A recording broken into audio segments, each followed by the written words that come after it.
Hoy tengo el placer y el privilegio de hablar con un verdadero héroe cubano, Vicente Blanco Capote, veterano de guerra de la playa Girón, que sirvió a las Fuerzas Aéreas. La primera pregunta que tengo para usted, maestro, ¿por qué usted decide luchar por la libertad de Cuba? Bueno, sencillamente porque uno está criado en una familia católica. Los católicos, empezando el Papa Pío XII, después de la Segunda Guerra Mundial, condenó a los comunistas como que, que estaban acabando. O sea, ya se sabía lo que eran. Ya habían demostrado los colores verdes. Exactamente. Y como en la conferencia de Yalta, que estuvo Roosevelt y Churchill, ¿no?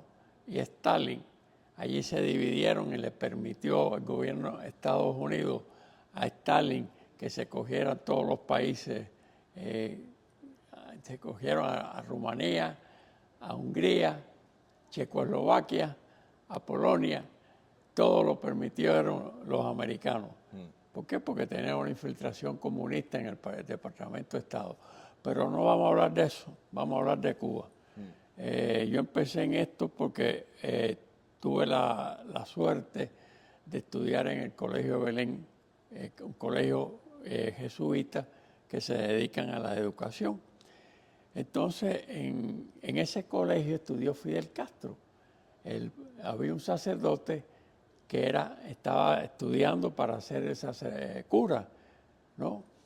El proceso de ser sacerdote jesuita es un proceso de 13 años, 15 años. En una etapa de eso todavía no están preparados para ser ordenados y los ponen a trabajar en los colegios jesuitas. Le dicen maestrillo. Había un sacerdote allí que se llamaba Amando Llorente, que tenía de alumno a Fidel Castro.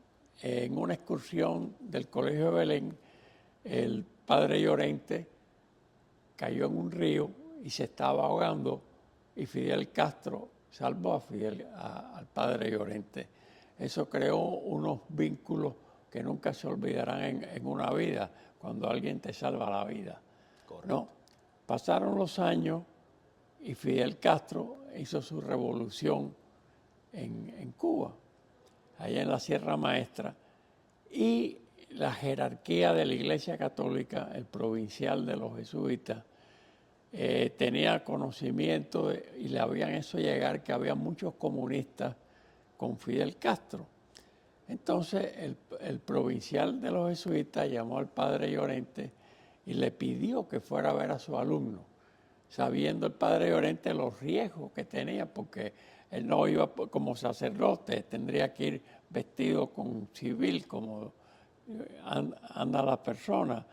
Y allí un miembro de la agrupación católica universitaria, la agrupación, haciendo una pausa en la historia, la agrupación fue fundada en los años 30 por un padre jesuita y se dedicaba, y él pensaba cómo él podía ayudar a la sociedad, al pueblo. A un pueblo, tú puedes hacer con todo, pero lamentablemente, o porque Dios lo ha destinado así, no puede, todo el mundo puede ser igual. Unos son carpinteros, otros son médicos, otros son mecánicos. Eso crea una sociedad. Pero entonces esa sociedad puede ser diría, no educada políticamente. A veces las ambiciones de los políticos desgracian nuestro pueblo. Correcto. Entonces, este padre que fundó la agrupación católica universitaria, él decía, con los pobres yo no puedo ayudar a la sociedad. La única manera de ayudar a la sociedad es con gente preparada, con profesionales. Me voy a dedicar a los profesionales para traerle lo que es la justicia social. Pero la justicia social, como se piensa, es que no es justo que yo gane $100,000 al mes por ser industrial y tenga obreros que le gano $1,000. Eso no es justicia social. Pero yo no vengo a hablar de eso, yo vengo a hablar aquí de los motivos que yo caí allí. Yo dejé de estudiar a los 14 años en el Colegio Belén estaba metido en mi casa. Mi hermano mayor se preocupó por mí y fue a ver al padre Llorente y le pidió que qué podía hacer, y él estaba preocupado por mí. Entonces el padre Llorente me permitió que yo fuera a la agrupación católica universitaria. Correcto. Estaba a 2 cuadras de la casa. Fue un choque porque allí lo que había eran hombres ya de 21 años, 20, 25, 40, todo, y yo tenía 14 años y me veían, ¿qué hace este aquí que no es ni, un muchachito que no es, se graduó de la universidad, ¿no? Pero yo conocía a la mayoría porque estuve interno en el Colegio Belén desde los 6 años y mi hermano también. Y salí a los 14, yo conocía a todos los compañeros de mi hermano, porque también la agrupación, este padre que la fundó, lo hizo una residencia estudiantil para aquellos muchachos que no eran de La Habana, no estudiaran y tuvieran esa residencia. El punto aquí es cómo yo caigo allí. Y estando yo allí, pasé la época de la caída de Batista, la subida de Fidel, estaba involucrado en todo porque a fin de cuentas me aceptaron. Cuando Micoyán fue a Cuba en febrero del año 60, yo trabajaba de office boy en el Ministerio de Comercio. Y yo fui a esa manifestación, hubo un empleado que me vio, me denunció, eso fue un viernes, y el lunes, cuando llegué al ministerio, me estaban esperando 2 policías, pero como tenía 14 años, en esa época, estaba 14, 15, no podían llevarme preso. Entonces, el Ministerio de Comercio en Cuba, una parte estaba en Monte, al lado del Palacio Aldama, y estaba el Banco Núñez, estaba en un edificio que en los bajos estaba una cafetería que se llamaba Norma, que era famosa por los cachitos de jamón que hacía y que preparaba todas esas cosas, como diríamos, flancito y todo. Bueno, entonces me llevaron a la otra parte del ministerio, estaba en la Habana Vieja, ¿no? Y allí me llevaron, y lo que me hizo el jefe personal fue regañarme, cómo me estaba metiendo en esas cosas, que yo era un muchacho, porque además otro amigo mío que trabajaba en el ministerio tiró unos papeles en los baños. Y yo lo sabía, yo me eché la culpa de los papeles también.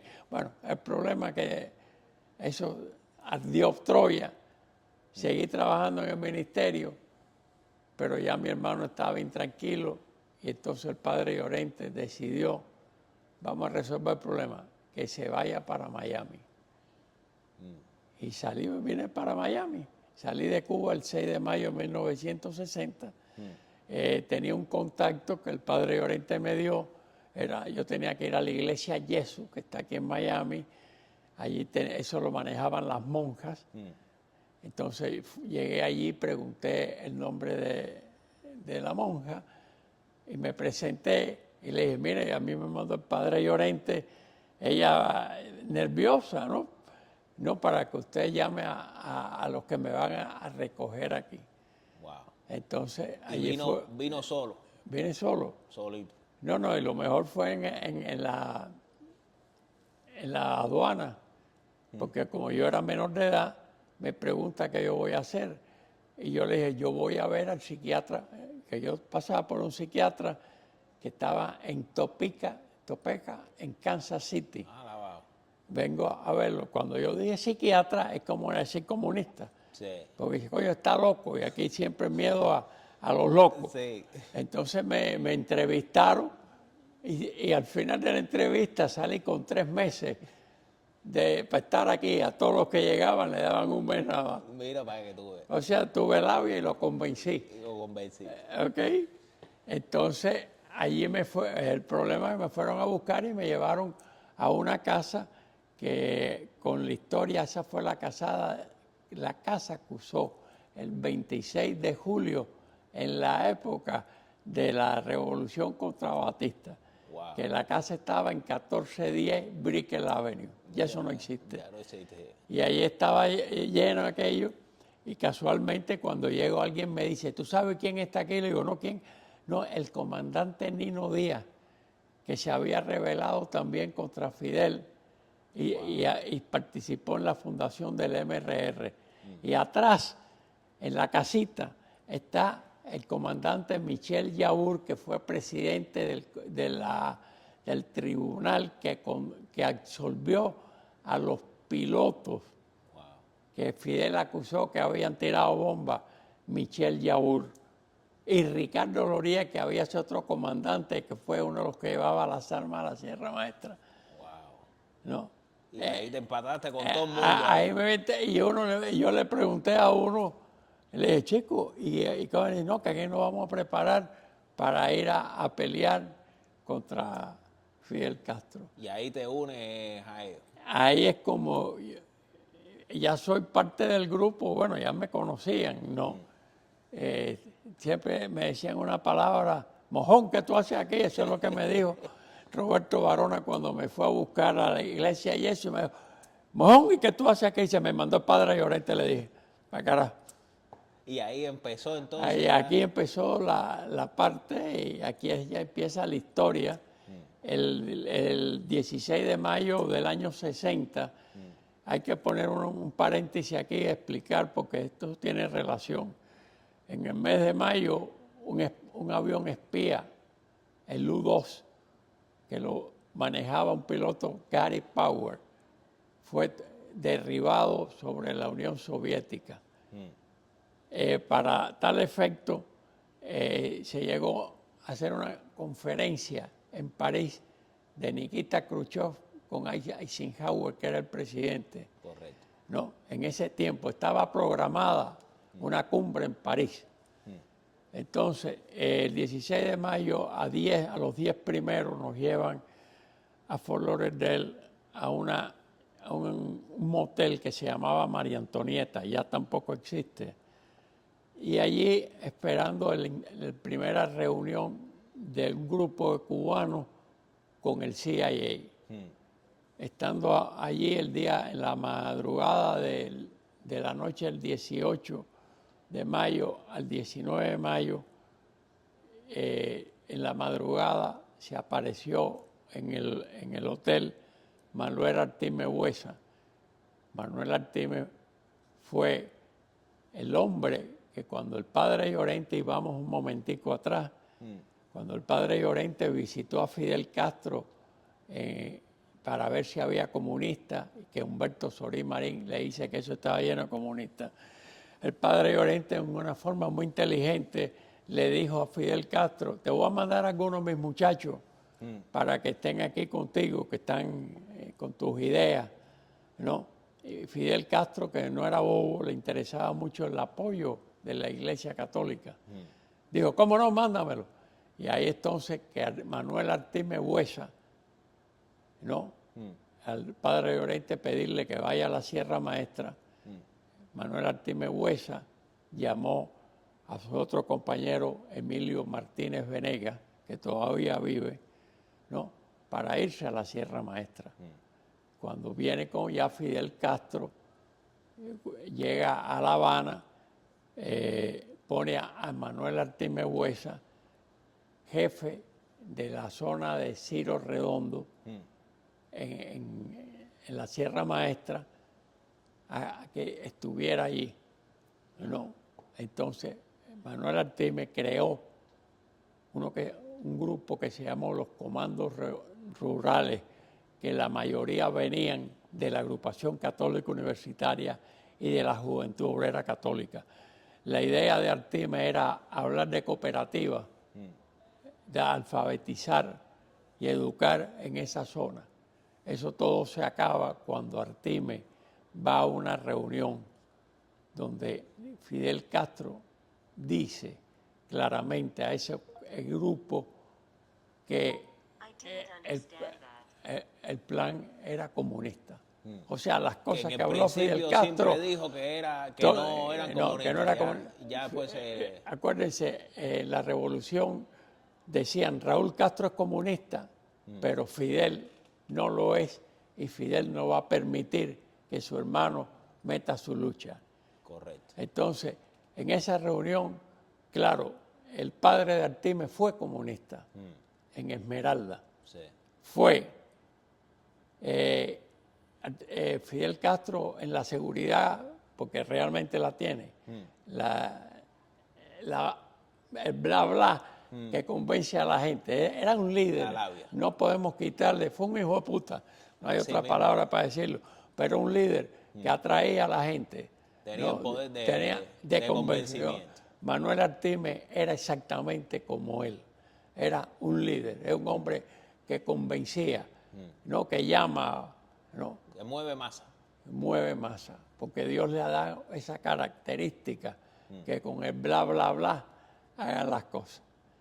Otro que fue así, un líder, fue el de Nicaragua, Pastora, que fue el que sacó, saliéndome un poquito de la historia, pero todo tiene razón. Todo tiene que ver. No, Edén Pastora fue un líder revolucionario en Nicaragua que fue al Congreso de Nicaragua en tiempo de Somoza, ¿no?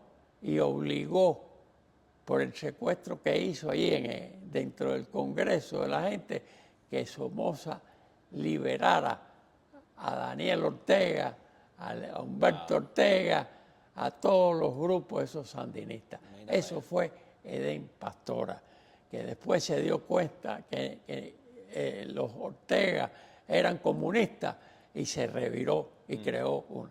Yo conocí a Edén Pastora en Miami y cuando lo conocí la primera vez tenía la misma labia que Fidel y que Artimes, gente que convence, que Dios le ha dado esa... O sea, es salirme de... Pero es algo que quiero explicar, ¿no? Claro. Artimes era igual. Artimes fueron los fundadores de Legión Acción Revolucionaria. Y entonces se fue para la sierra, lo mandó el padre Llorente. Y allí Fidel lo vio, dijo, sabiendo la historia del padre, dedicado con los jesuitas, él podía, pero no, Artimes, en esa reunión que tiene, que la carta esa, yo estoy haciendo un libro de historia. No, yo no he escrito nada. Eso va a salir próximamente. Yo hablo de la historia de Bahía de Cochino, Playa Girón, de gente que participó en ello y algunos habían hecho su biografía, otros llevaban los datos, un diario, que es muy interesante porque es cosa que desconocida. Exacto. ¿No? Entonces, el problema es que Artimes, al ver a esa reunión, el padre le dijo que, bueno, publica. Entonces, en un periódico que se llamó Avance, él publicó su carta de renuncia, con la misma sale al clandestinaje, y el CIA no lo ayudó a salir de Cuba. Que quien lo acusó, como esto es de historia, la parte que yo estoy dando, fue un cubano americano o americano cubano llamado Bernardo Barker, más conocido como el Macho Barker, que casualmente fue manager de boxeo de Douglas Bayán. Douglas Bayán es de los boxeadores cubanos como Benny Kid Pared, que los mataron en el ring. Wow. ¿Ok? Benny Caret primero, Douglas Bayán después. Pero este Macho Barker fue el hombre que sacó a Artimes y a Roberto Barona de Cuba en diciembre del 59 en un barco en la bahía que venía para Tampa. Aquí vienen todas las relaciones como es. Artimes llega aquí, otro cubano que se llamó Ángel Fernández Varela, dueño del periódico Información, miembro de la agrupación católica universitaria, es quien le hace el contacto con el CIA, Artimes, en Nueva York, con un señor que se llamó, o usaba el nombre, Frank Bender. Ahí es donde él le dice, el americano, yo te vamos a apoyar en los planes que tú tienes. Ahí es donde Artimes llama a Cuba y comisiona a Emilio Martínez Venegas a que ya empiece a llamar a los agrupados que pertenecían a la Legión Acción Revolucionaria. ¿No? Y todos que no estuvieran de acuerdo con el movimiento comunista que estaba empezando en y Cuba. que vinieran para Miami porque Artime tenía que demostrarle a los americanos que él tenía gente detrás. Ese es el grupo de los 33. ¿No? Primero, que el único que no era universitario ni bachiller era yo. Estabas tú entre los 33, era usted uno, el más chiquito. El más chiquito, el mojón, como decían algunos. Bueno, esa de cariño, cosa, es así. Sí, pero era así. Sí. Y ahí empiezan a... Empieza el 19 de mayo, el primero grupo 10. Nos viene a buscar un americano que todavía vive, que se llama Carl Jenkins, su nombre verdadero. Después hubo mucha relación de todos estos años con él. Ok, él nos lleva a una isla que se llama Josepa Island, que está aquí en Fort Myers, en el Golfo de México, ¿no? Y allí empezamos en forma, cada día amanecían con 10 más, 10 más, 10 más. Hasta total se hizo un grupo de 66 personas. La mitad eran oficiales, como yo decía, casquito a uno de ellos, pero eran oficiales del Ejército Constitucional de Cuba, que la desgracia que tenían la mayoría es que o si estaban casados con alguien que era el general Tabernilla o con Batista, y antes que o pelearon en la Sierra Maestra y estaban muy, la gente lo asociaban al grupo de poder y ante las circunstancias ellos se fueron de Cuba. De ese grupo y empezaron a luchar de aquí contra Cuba, por mandando bombas. Ok, los americanos, el CIA también infiltrado tenía ese grupo. Cuando viene Artime con su grupo, los americanos deciden que los que tenían que entrenar a los cubanos eran los propios cubanos. Los propios cubanos. El punto es que llegamos a ser 66 en esa isla. En esa isla empezamos el 19 de mayo hasta el 5 de julio, más o menos. Allí nos llevaron psiquiatras, psicólogos, allí nos hicieron exámenes médicos, nos pasamos por el detector de mentiras. Aquí tenemos en el museo uno para que la gente lo vea lo que era el museo, el lie detector, ¿no? El detector de mentiras, tú lo único que son preguntas que son sí y no. Antes de tú empezar la prueba, te pregunta, ¿tu nombre te llamas Vicente Blanco Capote? Sí. Tú no vas a hacer la historia, no, sí. El Vicente viene por mi abuelo. Correcto. Y el Blanco, claro, no, es sí y no. ¿Sí o no? ¿Usted estudió en el Colegio de Belén? ¿Sí o no? O sea, tú ya te dices, el Colegio de Belén, ya tú dices, sí. Todo está preparado, porque de acuerdo a tu respuesta y las vibraciones y el ritmo cardíaco, es como... Si saben si está diciendo mentira es como hacerte un electrodiograma, sí, que es una paginita que hace raya. Correcto. Entonces, ahí es donde empieza la operación que terminó en Bahía, en Playa Girón. ¿Y qué me puedes contar de ese día? Bueno, el primer día que llegamos en la madrugada, después del desayuno, nos llevaron a una oficina, nos sentamos allí como una forma de U, nos llamaban, nos ponían un número, ¿no? Y sacaban una foto. Entonces el número empezó en 2501. El 2502, el mío fue el 2503. Los americanos pusieron el número 2500 pensando en la guerra, que si te cogían preso, tú estabas obligado, nada más por la Convención de Ginebra, dar tu número, tu nombre y tu rango.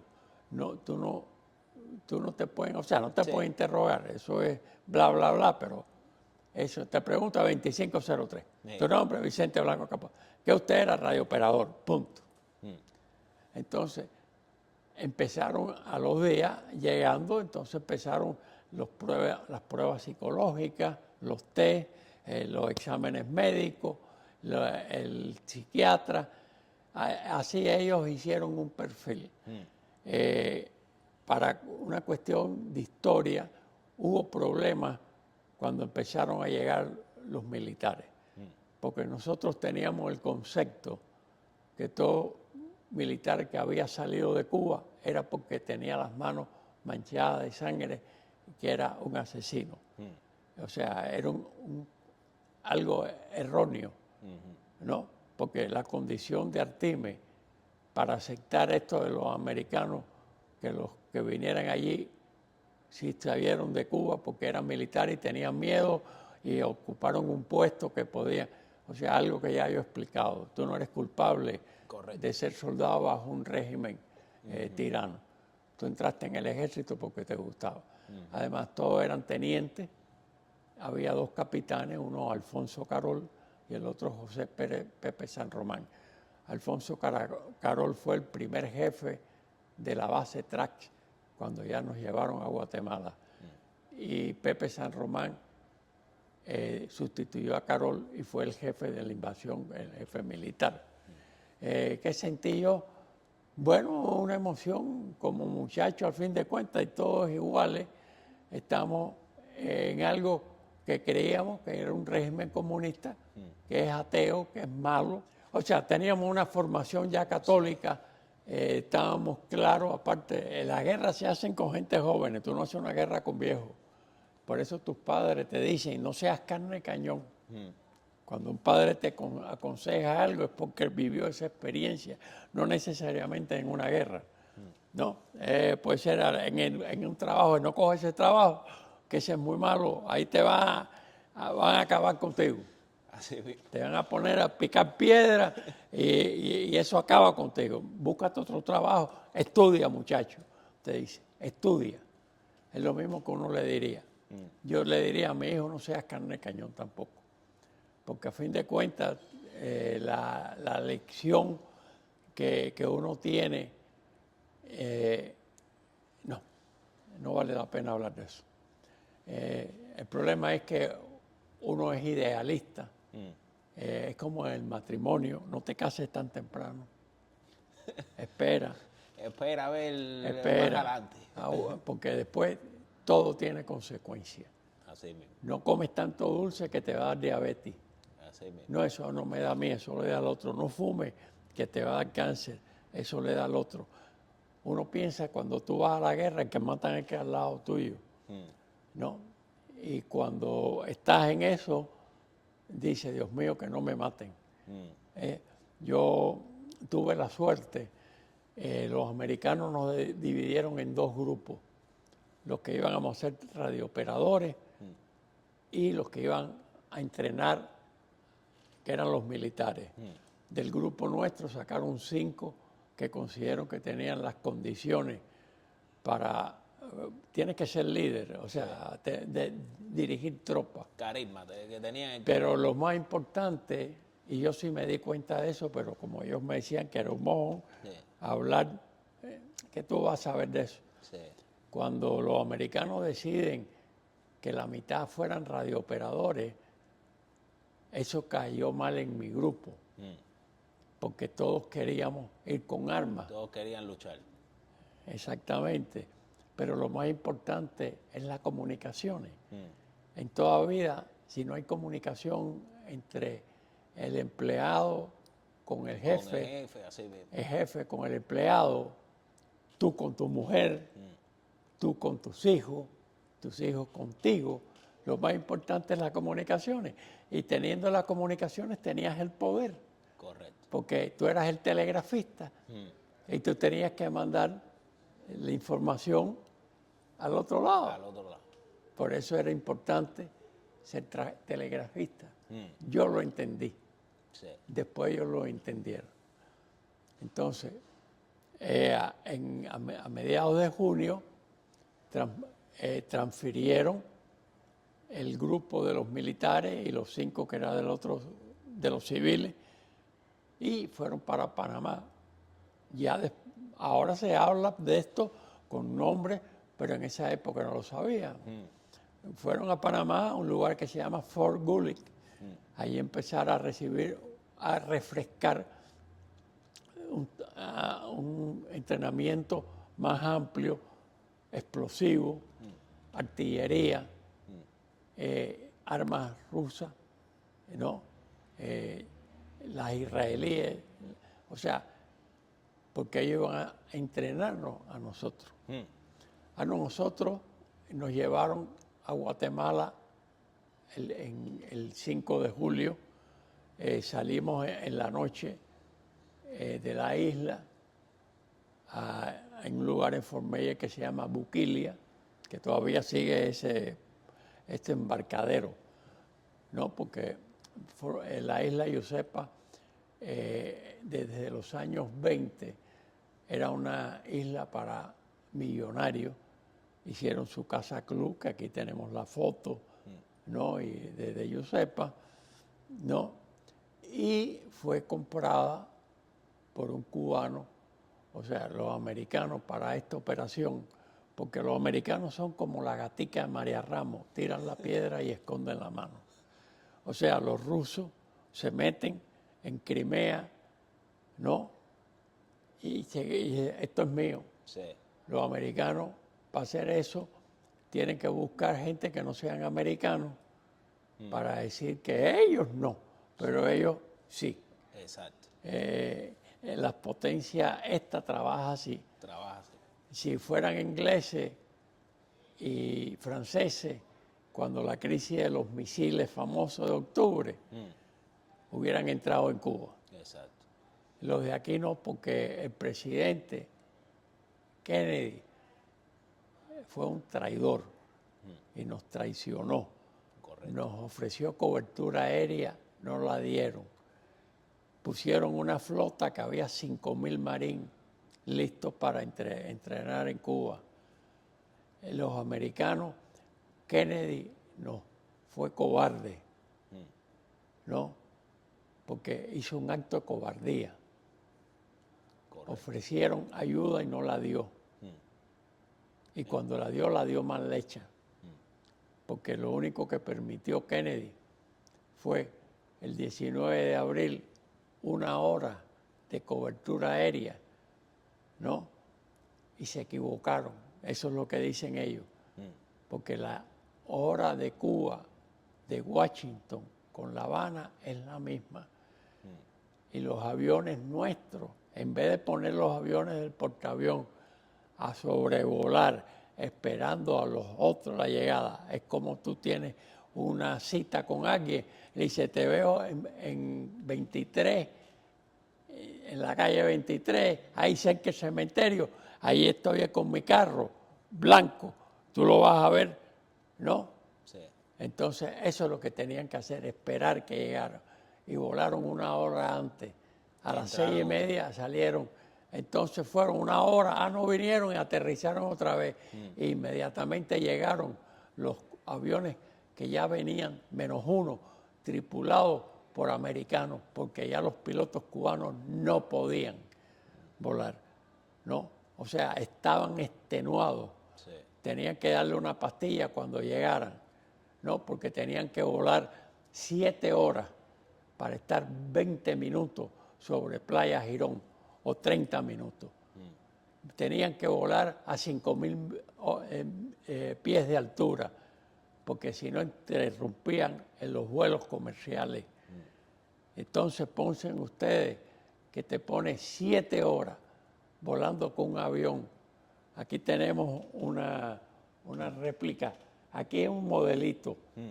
La réplica está allá, en el avión que se usó para entrenar a los pilotos en Guatemala, que el gobierno de Estados Unidos le dio al gobierno de Guatemala 4 aviones y el gobierno de Jimmy Morales, ¿no? Hace 4 años ya, sí, hace 4 años, en el 2017, tuvimos la suerte que el CIA nos invitó a un grupo de 5, Sí.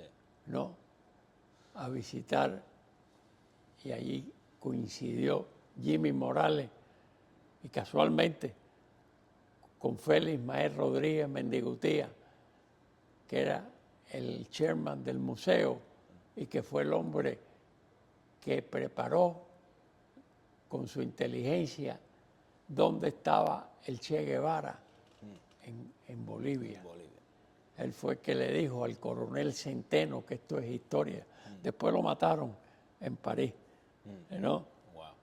La mató una mujer, está en historia, eso no me viene ahora a la mente, ¿no?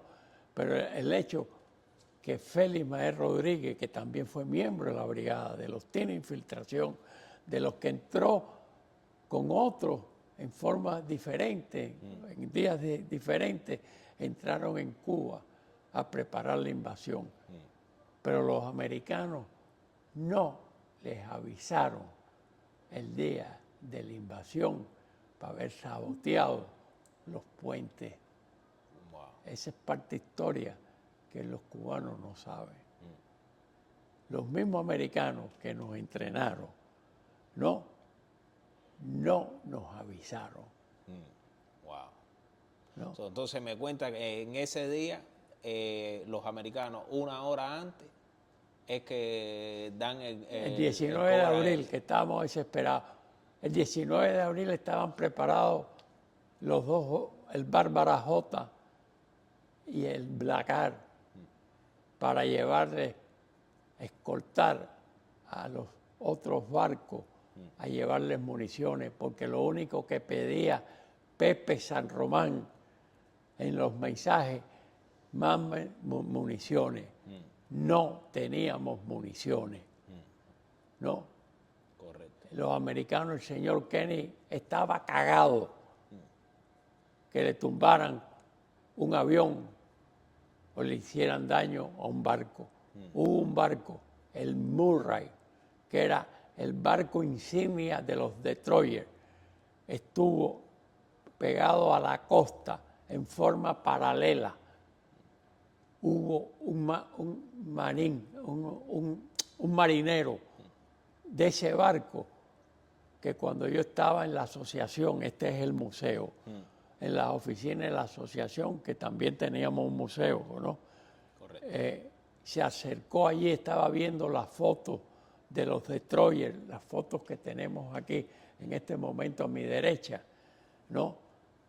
Y él dice, nosotros antes de llegar a Cuba, contaba él, pintamos y tapamos los números del barco, del destroyer. Sí. No, mi oficial, el capitán del destroyer, tenía instrucciones de hablar en español las comunicaciones con radio.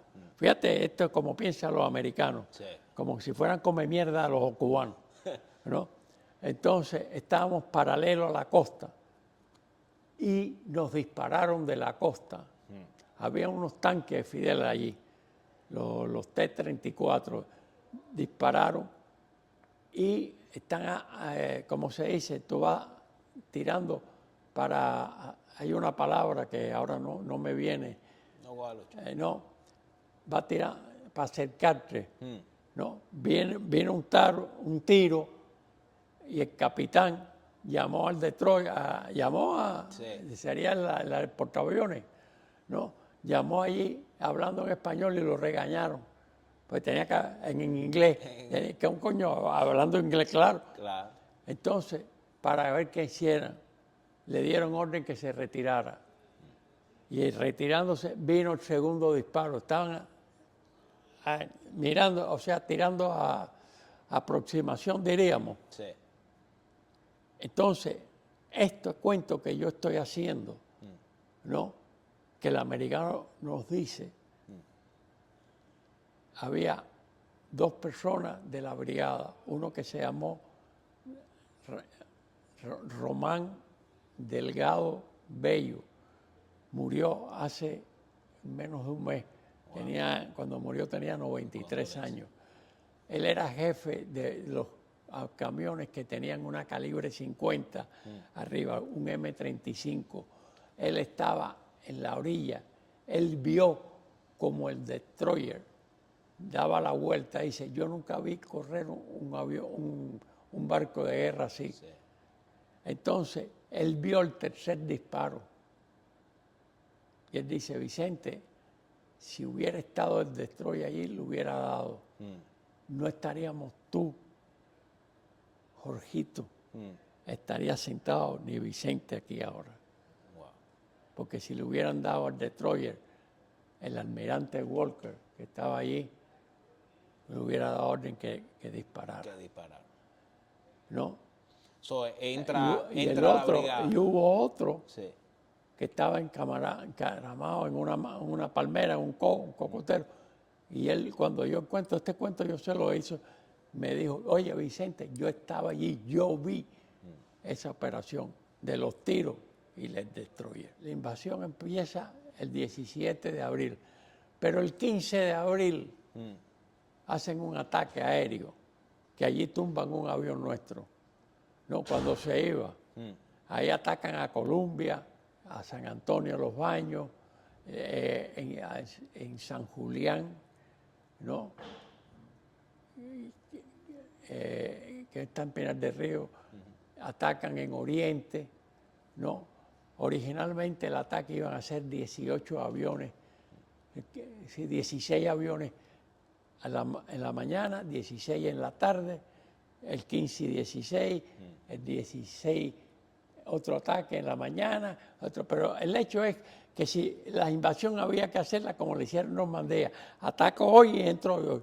Correcto. Que eso de darle a Fidel avisé, ya Fidel sabía desde el mes de septiembre del año 60. Yo estaba en el Team Lima, o sea, el instructor en guerrilla, el filipino Napoleón Valeriano, alias Vallejo, que derritó, era coronel de guerra psicológica en Filipinas. Cuando terminó la Segunda Guerra Mundial, había un movimiento muy fuerte de comunistas que le decían Hukanlan, le decía H-U-K, ¿no? Los Huk estaban en guerra y guerrilla contra el gobierno que había en Filipinas. Y el coronel Valeriano era el encargado de la guerra psicológica. Él fue quien derrotó a la guerrilla comunista en esa etapa. ¿Por qué?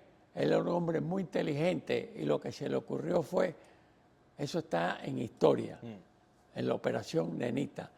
Él se fue al hospital y pidió soldados voluntarios que pudieran caminar y estuvieran dispuestos a entrar en guerra otra vez, estando heridos todavía. Correcto. Y hizo así una columna de guerrilleros falsa, de manera que entraban en el territorio de los guerrilleros y los veían y se daban cuenta que sí, no se le ocurrían que un herido fuera a infiltrarse a pelear. Exacto. Entonces, el coronel Napoleón Valeriano, si estuviera vivo en esta etapa de la vida, ¿no? Lo acusarían de asesino en guerra y guerrilla, porque él llegaba a los pueblos y cuando la gente señalaban a los colaboradores de la guerrilla, los mataba, les cortaba la cabeza y la ponía una pica en el pueblo. El 15 de abril pasó que Aida Stevenson, aquí esta es la historia, que no sé mucho los cubanos, ¿no? Aida Stevenson, que era el embajador en las Naciones Unidas, ¿no? Cuando Cuba dice que ellos no fueron, que es una mentira, porque la historia que hizo Mario Zúñiga, que era el ayudante en la base aérea, en Retaluleo, en Guatemala y después en Nicaragua, fue el que aterriza en el aeropuerto de Miami, ¿no? Y dice que él es un piloto de la Fuerza Aérea de Cuba, que se ha rebelado contra el gobierno comunista y por eso ha habido esos ataques. Él aterriza, después tú puedes poner, aquí está la foto de él, no, él llega aquí a Miami con ese cuento. Eso es lo mismo que dice Aide Stevenson. Raúl Roa, que posiblemente tenía ahí la foto de los aviones que tenía Cuba, vendidos por el gobierno americano al gobierno de Cuba, eran unos B-26 que la nariz del avión era completamente diferente a los aviones nuestros. Ahí el señor Aide Stevenson, cuando Raúl Roa muestra, ¿no?, la foto, ahí arriba está la foto de Raúl Roa enseñándole a Aide Stevenson que los aviones que tenía Cuba eran diferentes. Aida Stevenson va a ver a Kennedy y dice: presidente, si usted no para los bombardeos a Cuba, yo renuncio. Y usted va a ver, se va a formar un escándalo. Esa fue la historia. Entonces Kennedy paró los bombardeos, paró todo, ¿no? Entonces, de todas maneras, guerra avisada, no había soldados, porque el plan era, y todos los barcos estaban ya para el 17 de abril, y estaba en camino. Entonces, después de ese bombardeo, para la historia, a la brigada, a los barcos, le dijeron que la Fuerza de Cuba, Aérea de Cuba, estaba destruida. Y eso era mentira. Y era mentira. Tanto él que cuando el desembarco empieza, no, lo primero, el desembarco el 17 de abril, Greyston Lynch, un americano que estuvo autorizado o no autorizado, no se sabe, no, decide acompañar a los hombres rana entrenados por él, porque él había peleado en la Segunda Guerra Mundial y en la Corea, y él mismo que siente todo persona mayor cuando tú entrenas a un grupo de jóvenes. Correcto. Empieza a haber una compenetración sentimental. Y en el libro que él escribe, él dice: yo no puedo dejar a estos muchachos que nunca han estado en combate, a pesar de que tienen el deseo, el conocimiento y las ganas, que vaya. Entonces, en vez de los hombres ranas ir por debajo del agua como habían sido entrenados, correcto, decidieron ir en una balsa. Pero hay que hacer una paréntesis aquí para explicarle al pueblo cubano, los que van a ver esto, que los cubanos le dijeron a los americanos que allí, en Bahía de Cochino, no se podía desembarcar como ellos querían, como son las películas, porque allí había arrecife. Y el arrecife impedía que los barcos, los LCI, que aquí están también, y después los veremos, ¿no?, que llevaban a los tanques de guerra, los tanques con agua, porque hay una que hacer un paréntesis. Cuando tú estás en combate, tú te deshidratas, sudas mucho, y el soldado necesita agua. Esa es la parte. Y esos barcos, por culpa del arrecife, Entonces, ¿qué pasó? No cuando van entrar en la balsa para desembarcar, una boya se voltea y se alumbra.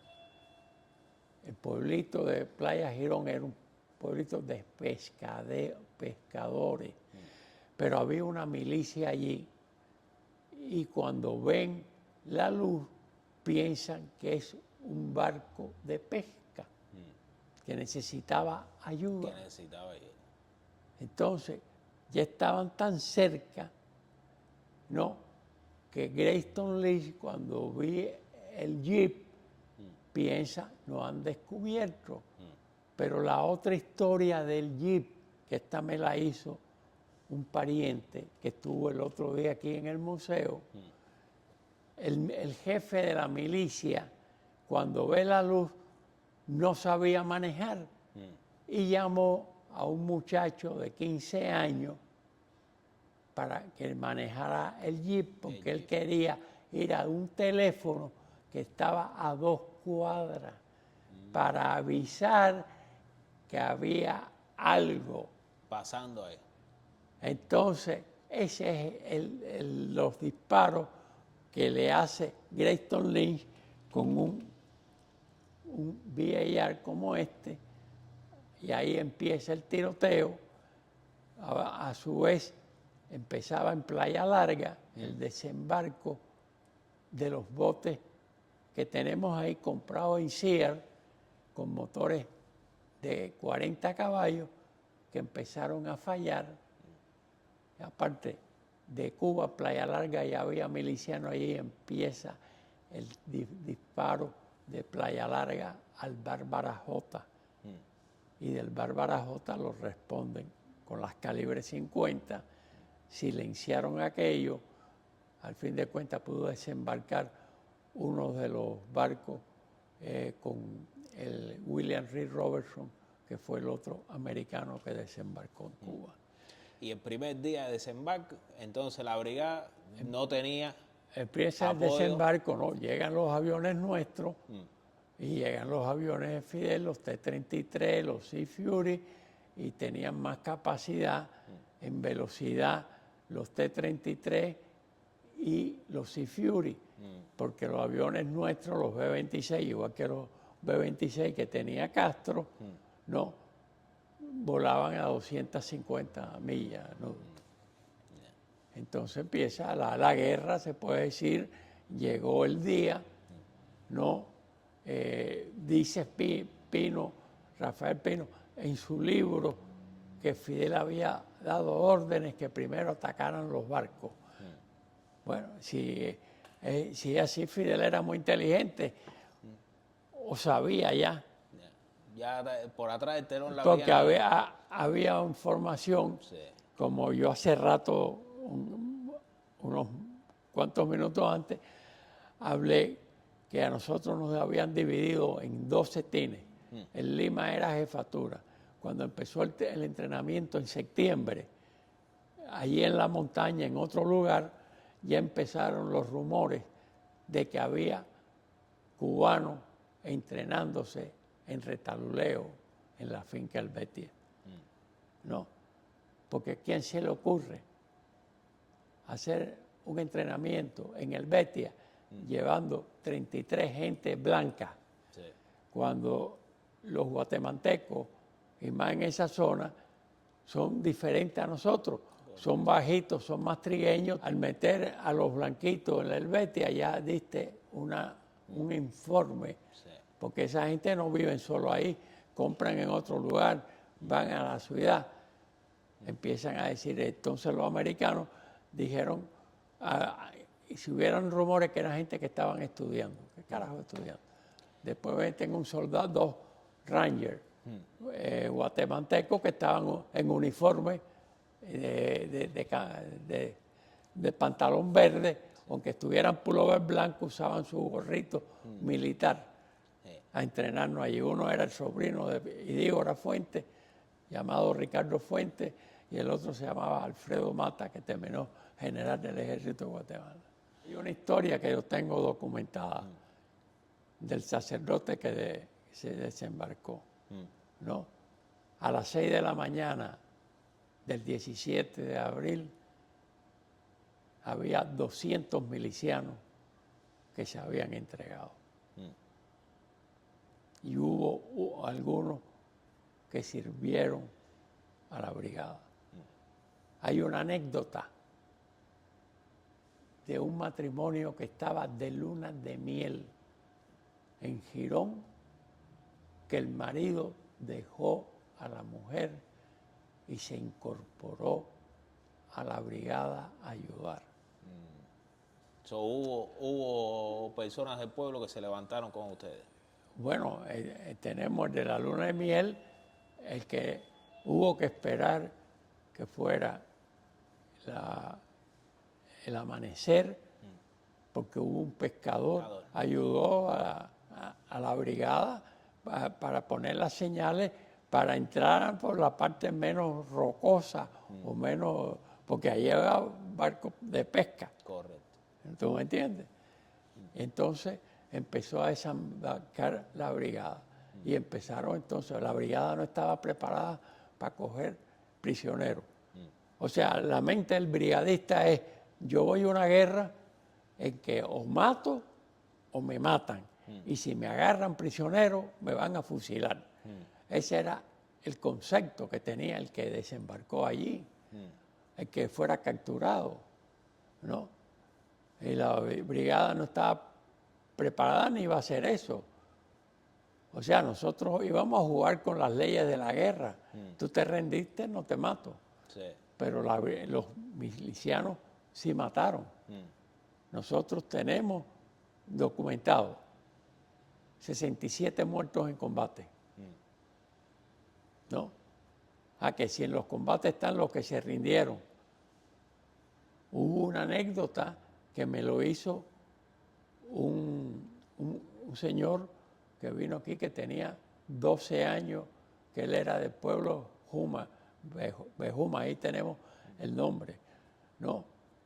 Que él cuenta que a los días 2 miembros, un negro y otro blanquito, que vivían en ese pueblito, vinieron con unas botas de los invasores y nos dijeron, ahí matamos a 2 para quedarnos con las botas y tiramos los cuerpos para que se lo comieran los caimanes, los cocodrilos. Y cuenta que al mes esos mismos que dijeron que mataron a 2 llegaron que a sus 3 hijos se le habían muerto ahogados. Wow. Esa historia a mí no se me olvida. Este muchacho dice que él vio a los paracaidistas cuando llegaron. Nosotros tenemos un paracaidista que lo mataron, estaba guindando en el paracaídas en un árbol y lo mataron. Desde ahí arriba. Y ahí está el recorte del periódico, donde la publicación, que dicen, han traído a un mercenario americano con su uniforme de camuflaje y todavía con los arnés del paracaídas, que lo matamos en el aire. Ahí está, reconocido por ellos. Yo entiendo eso. Habrá mucha convención de Ginebra que dice que tú no puedes matar a un hombre que viene en el aire porque está indefensa. O sea, no son las guerras de... Exacto. No, pero yo también digo y reconozco que yo no sé qué yo hubiera hecho si yo estoy esperando a los paracaidistas que van a bajar para matarme y yo estoy aquí. Si yo voy a ser tan caballeroso que voy a esperar ¿A qué va? Oye, lo puedes decir, porque eso es la verdad. Pero a este lo mataron, coño. A él y a los otros 2, porque fueron los primeros que saltaron en paracaídas. Pero gracias a él, ahí está otra historia. Su padre era americano, que vivía en Cuba. Cuando Herman Koch nació, su padre lo inscribió en la embajada americana. Wow. Él estaba en los tines de infiltración. Y voy a hacer un paréntesis.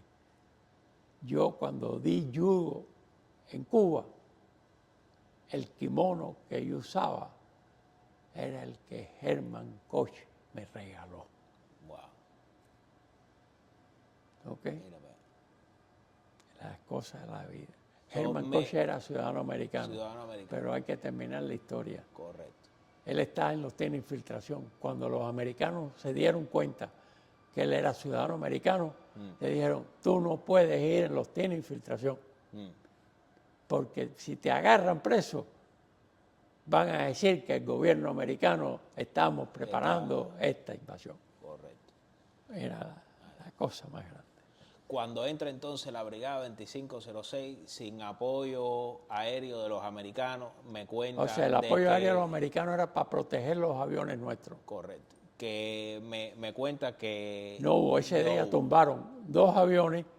Uno fue el de Matías Farías, que trata de aterrizar, ya estaba herido, porque al copiloto Eddie González, una bala lo había matado en el aire.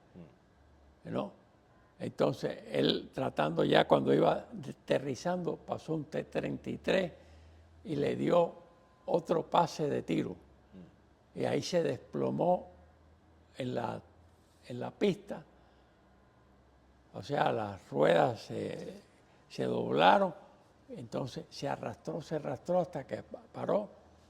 El piloto Roberto Pichardo y Roberto García, que era del grupo Los Mecánicos, de los 12 mecánicos que habían llegaron en barco, ¿no? Bueno, en barco no. Ahí hay otra historia de Pichardo, que ellos iban en el barco que llevaban los tanques y los camiones y todo lo que rodaba, los jeeps, como el que tenemos allá atrás, Sí. ¿no? Llegaron y cuenta Pichardo en su historia que el capitán dijo, no puedo seguir porque los arrecifes va a destrozar el fondo del barco. Como ustedes le habían anunciado que iba a pasar, pero los americanos no escucharon esa parte y siguieron. No escucharon al americano que dijo, que el cubano que dijo, esos arrecifes, como el analista del CIA dijo, que que los cubanos están equivocados, que eso es que el sol con la sombra produce esa sombra en el mar. Correcto. O sea, los americanos nos consideran que somos indios con taparrabos. Esa es la historia. ¿No? Que uno no podía decirle nada porque nosotros somos exagerados, somos cuentistas. Sí. No quisieron escuchar no quisieron la información de que eso era dieron, Arrecife. que era Arrecife, que no Además, se podía. había una historia que el desembarco original está planificado para ser en la ciudad de Cienfuegos, que tenía 18,000 habitantes, según dicen los americanos, que tenía una pista aérea que no sería como la que teníamos en la misma Retaluleo, ¿no? Pero tenía un puerto. Los americanos llevaban en uno de los barcos 10,000 armamentos, o sea, armamento para apoyar con 10,000 hombres. Los americanos consideraban que si fallaba la cosa, tendríamos el Escambray al lado. Pero hay otra historia que no se hace.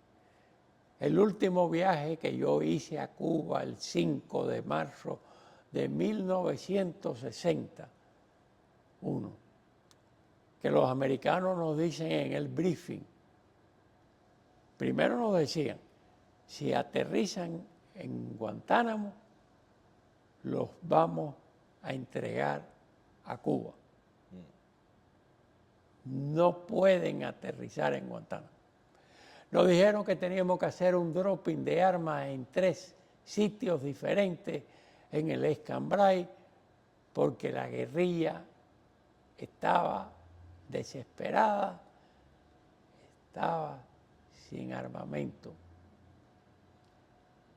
Esa es una historia que vale la pena que yo la haga aquí. Ese 5 de marzo nosotros salimos, era mi 6º viaje a Cuba. Yo había tenido suerte que los otros viajes que yo había hecho al Escambray no nos habían disparado. Depende del capitán que fuera en el avión. Si no había señal, se lanzaban las armas o no se lanzaban. Hay que decir otra cosa.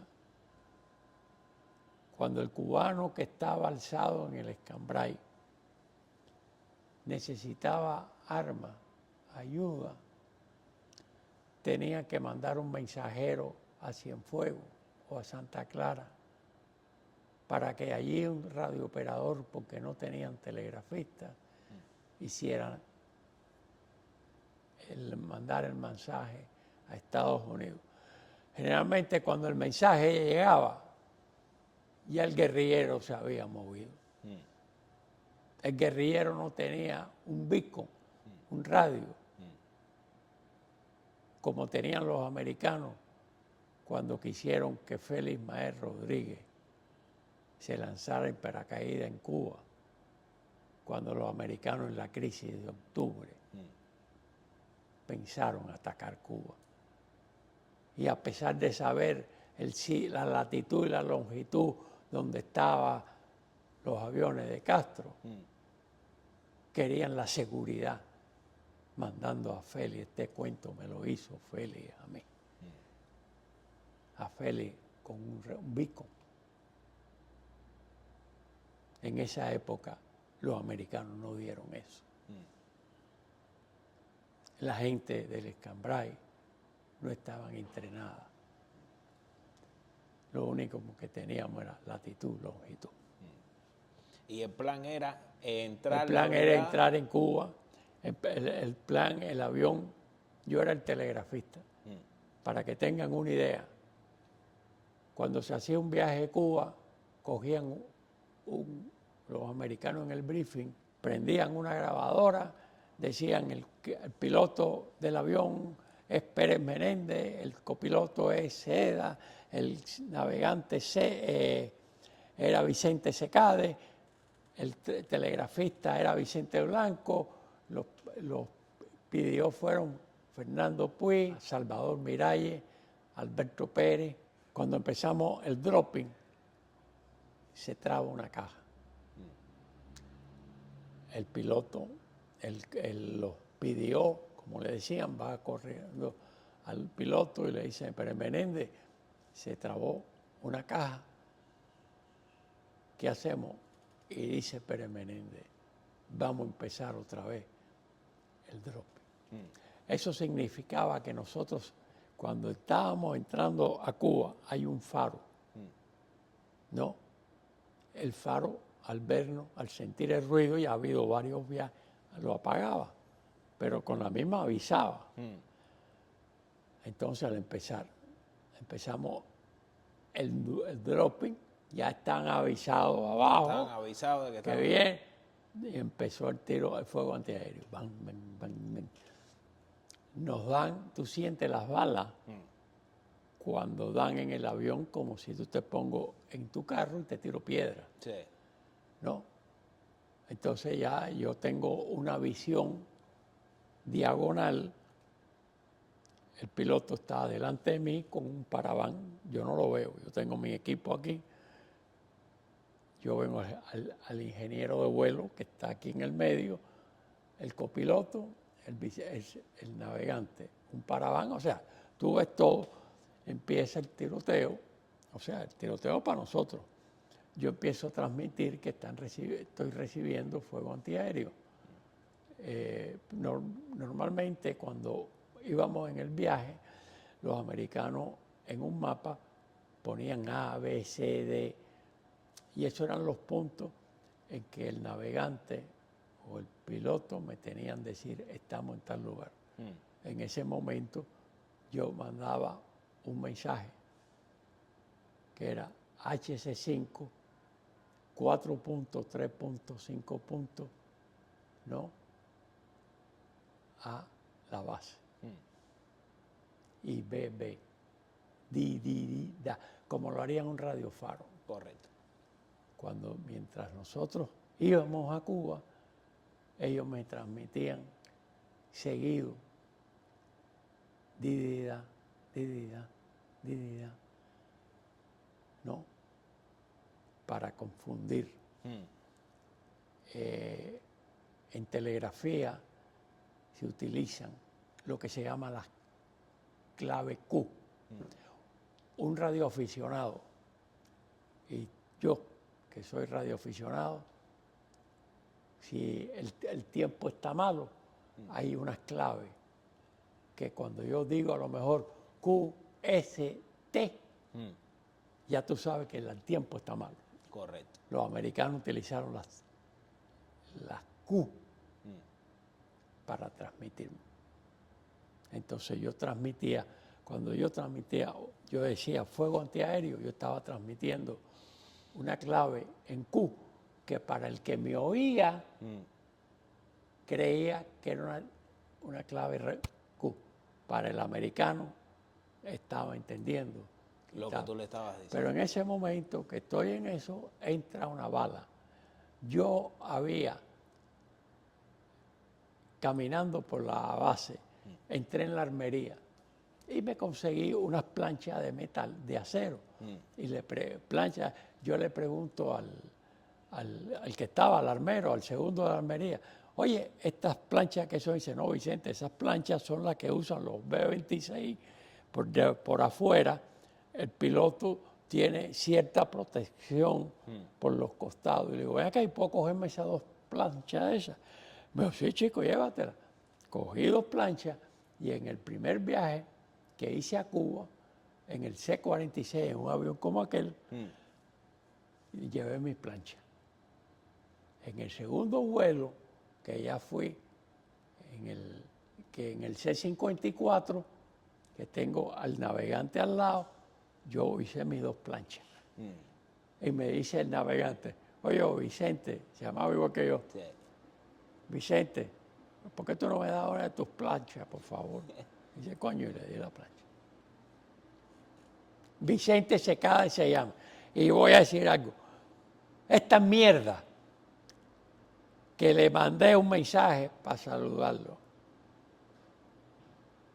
Y ni cojones. ¿Y tú que le diste una plancha? Y yo que le di una plancha. Y entonces me hacía cuenta que estaban disparando. Empieza el disparo. Le dan un disparo al motor derecho, que creo que era el número 1. No. Y yo lo único que pensaba era rezar. Decía, Dios mío, que no me mate. Dios mío, que no me mate. Pero estaba ahí. ¿Qué va a hacer? Así mismo. Y tuvo ahí el pánico. Y es un pánico controlado. Porque la gente tiene miedo, pero tienen que trabajar. Sí. Prende el extinguidor. Se apagó el fuego. Se prendió otra vez el avión. Prende el extinguidor, dale. Oye, se apagó. Dos sustos. Y imagínate, se llama no, para el carajo. Entonces el piloto dice, Pérez Menéndez, vámonos para Jamaica. Él volaba de Cubana Aviación a Jamaica. Y tenía el conocimiento, conocía al jefe de policía de Jamaica. Entonces, pusieron el bandera en un avión. Los aviones, las hélices están así. Cuando hay un accidente en un avión de motor como este, el mecanismo de las hélices está hecho para que se ponga, le dicen bandera, así, para que no haga con el fuego, sí, no con entonces ponen el avión en bandera, ¿no? Y el piloto da las órdenes que todo el armamento se tirara en el agua, sobre el mar. Que ese era el armamento que iba para tirar en la guerrilla. Él pensó, mientras, aparte tenía que estar maniobrando. Correcto. Tirar las armas, tiene que poner el avión así, no es como la película. Exacto. Entonces, tiene que asegurar que el avión vuele. Hemos perdido el LORAN, perdimos el sistema de navegación. Entonces, el avión C-54, los pilotos llevan un sextante en aquella época. Ahora será todo electrónico. No sé si un piloto sabe manejar un sextante. Los militares creo que sí. ¿No? Entonces, el avión C-54 en el medio tiene una cupulita. Que con eso el piloto, el navegante, pone el sextante y puede calcular. Correcto. Entonces aterrizamos. Y eso en fue Jamaica. una de las misiones que Esa hizo fue usted las misiones para- antes de Playa Girón. antes de Playa. Y ahí se hicieron varias misiones. Hice una a Oriente que fueron 14 horas en el avión. Para los Para preparativos de tirar, ese- no, para tirarle armas en Imía a la guerrilla. No hubo señal, no se quiso tirar las armas. Y seguimos hasta Baracoa, una cosa estúpida, tirar bohemia. Unas bohemias así. Y en ese día, ¿cuántas personas desembarcaron? ¿Cuántos exiliados desembarcaron? Bueno, más o menos éramos 1.300. 1.300. Desembarcaron 1.300. Entonces, cuando entraron, logran establecer el perímetro. Bueno, y no, se controlar. toma Girón, se toma el aeropuerto. No, o sea, hubo su combate, pero se rindieron. Les digo, 200 milicianos es lo que está en el papelito que escribió el cura, Ya. Era lo que había. que lo tenía Almeida, fue Pepín Almeida el que escribió, porque Pepín Almeida desembarcó en Girón. O sea, la brigada puede, en los barcos estos que ustedes ven en las películas, que se ven, el barco que llega a la playa, Y tira la plancha, ¿no? Llegó hasta donde pudo, porque el coral, el arrecife, esos barcos tienen, el fondo es madera. Los pudieron. Entonces, el primer día, Fidel tumba 2 aviones nuestros, el de Faría y otro. Pero hubo 2 que tuvieron que aterrizar no en Jamaica, en Gran Caimán. Aterrizaron ahí, que eso es posesión inglesa. Eso estaba controlado porque los que aterrizaron allí, hubo 2 que yo estaba leyendo el relato el otro día, que los pusieron en un avión comercial y vinieron para Miami. De Miami los mandaron para Retaluleu. Ese fue Alfredo Caballero, que su hermano Julio murió en el barco Celia. Julio Caballero fue uno de los que fueron de los mecánicos que fue a Girón. Fueron un grupo de 12 mecánicos que llegaron a So, la brigada 2506 entra, logra tomar Girón. Girón. Colegio Girón controla de acuerdo al plan. 72 horas controlaron tierra cubana. Y Que la brigada, si nos hubieran dado las armas, hubiéramos estado, no estaríamos ahora aquí. hubieran liberado Cuba. Que controlamos, el plan era 72 horas controlar el gobierno de Cuba. Gobierno un pedazo de tierra. Si los americanos hubieran querido, hubieran sacado a Artime de Cuba, transportarlo al portaaviones, al destroyer, y de ahí Artime lanzar la proclama a América Latina, a Centroamérica, que la brigada había dueños que queríamos reconocimiento en un gobierno de armas, en armas dentro de territorio de Cuba. En ese momento Somoza y Dígora Fuente, Guatemala y Nicaragua hubieran reconocido el gobierno de armas en Cuba. Y en ese momento los americanos hubieran dicho al mundo, en esa época no había cámara, ni reloj, ni un cara. Los americanos en ese momento decían, nosotros vamos a apoyar al gobierno de Cuba, al gobierno de armas en Cuba y a apoyar a los países centroamericanos que están ya lanzando armas en Cuba. Hubieran dicho lo que hubiera. La brigada 2506 hizo todo de acuerdo al plan, desembarcaron. Controlamos el territorio y los americanos nos traicionaron. Y vamos a poner nombre exacto. John F. Kennedy, presidente. John Kennedy fue el presidente que nos traicionó. Los que nos apoyaron fue el almirante Berg, que desde antes de la invasión le dio permiso al jefe de inteligencia de la base, Harold Finney, y a su grupo, y al asistente de Jack Modocet, porque no puedo dejarlo. Ellos, Harold Finney, Modocet, Warry, que no sé su nombre, ¿verdad?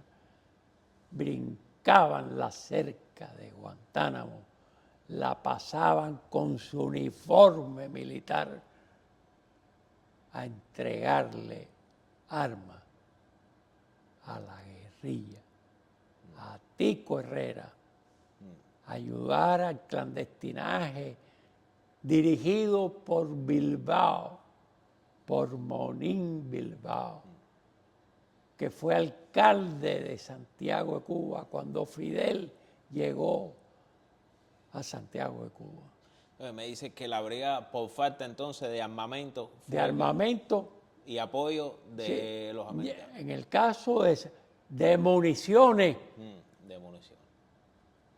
porque la habían gastado. Los brigadistas, mira, primero, los brigadistas fueron en los barcos de carga de la línea de García, que ahí está la foto de él, que el CIA le pagó. El tipo tenía su compañía de carga y el CIA vino y le dijo, necesitamos tus barcos. Él era un comerciante, él podía decir que no, pero él dijo, ok, te voy a pagar tus barcos. Sí. No sé si fueron $100,000 lo que le hayan dado por los barcos. El CIA lo utilizó a él como utilizó a César Gaudí. Que dijeron, oye, vas a comprar o alquilar esa isla a tu nombre. Y no creo que fueron $400,000. Y después Gaudí, tengo entendido, que tuvo jodienda con el tax, con el Lincoln Tax. Porque el Lincoln Tax, oye, ¿cuánto tú sacas esos $400,000 para alquilar o comprar la isla? Correcto. ¿No? Cecil Gaudí fue un cubano, un honorable cubano, que en su vida fue militar. Fue militar en Cuba y fue militar de los que se metieron en el Hotel Nacional. Que Batista, porque eso hay que decirlo para que el cubano que no sabe, igual que yo lo entendí aquí, porque en esa época yo ni había nacido, o tendría un año. Los Batistas se metió hasta... Los militares, la historia es así. Machado fue un presidente que, como todos los cubanos presidentes, todos hacen buen gobierno los primeros 4 años. Y de los 4 años le meten la cabeza que se quedara. Eso pasó con Tomás Estrada Palma. Tomás Estrada Palma, en el 20 de mayo de 1902, por presiones de los americanos, hacen a Tomás Estrada Palma presidente de Cuba. Perfecto. Pero a los 4 años quiso seguir. Terminó que los americanos, bajo la enmienda Platt, entran en Cuba. Los americanos consideran que nos tienen que entregar otra vez el gobierno.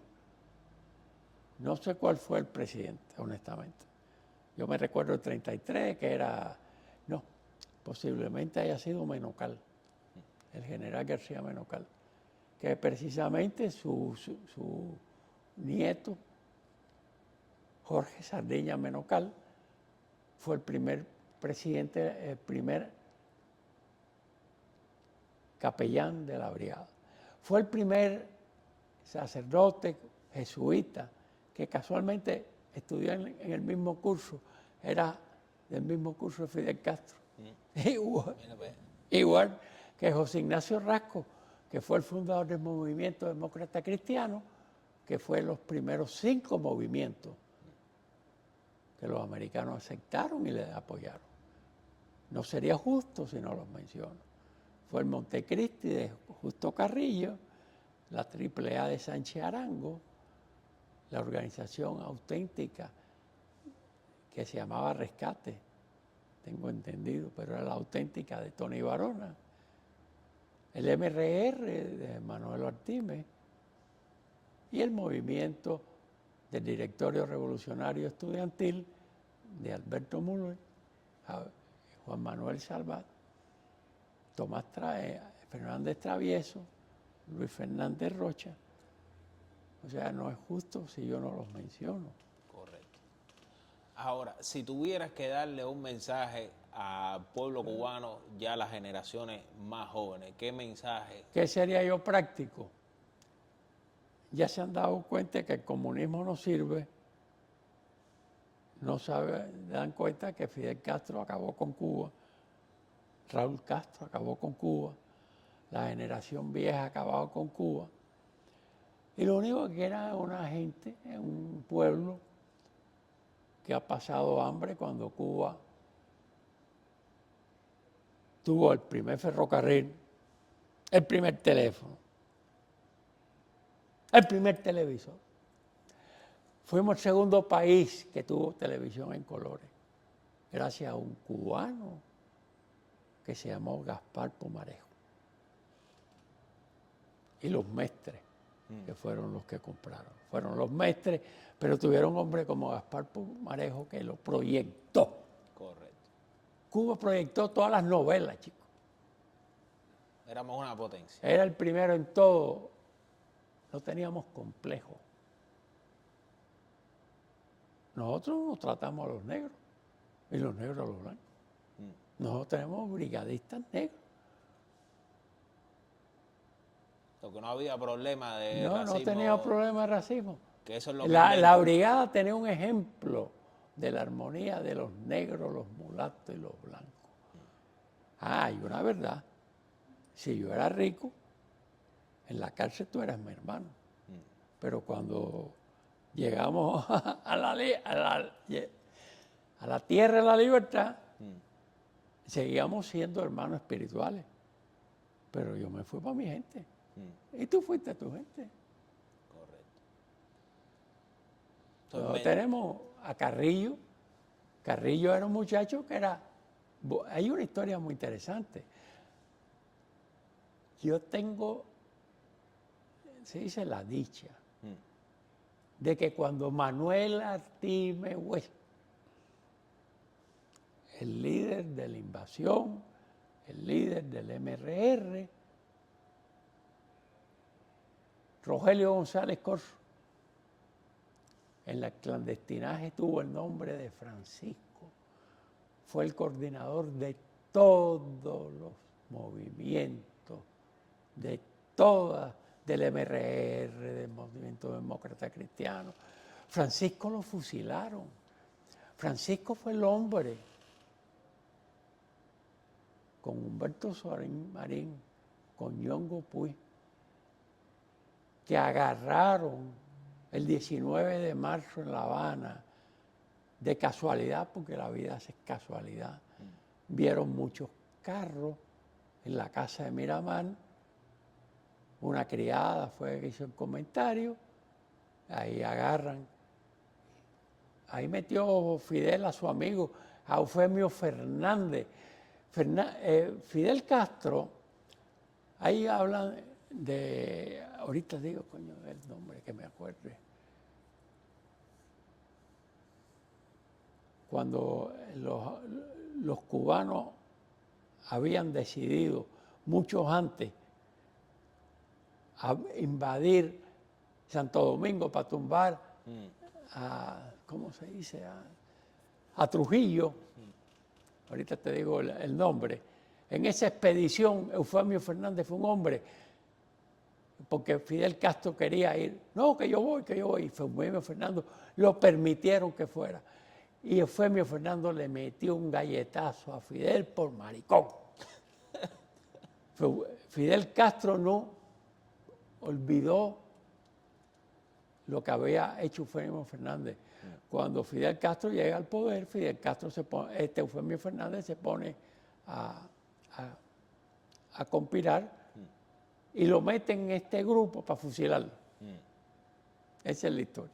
Donde a Fidel le dieron la bofetada fue cuando la operación de Cayo Confite. Eso era, ni había uno nacido, ¿no? Y por eso él fusila a Eufemio Fernández. ¿no? Ahí se acabó prácticamente, descabezaron a todos los movimientos. Después los americanos no quisieron avisarle al clandestinaje porque tenían miedo que se pudiera filtrar lo de la operación, pero estuvo muy mal hecho, ¿no? Yo creo que los americanos que participaron en la operación, ¿no?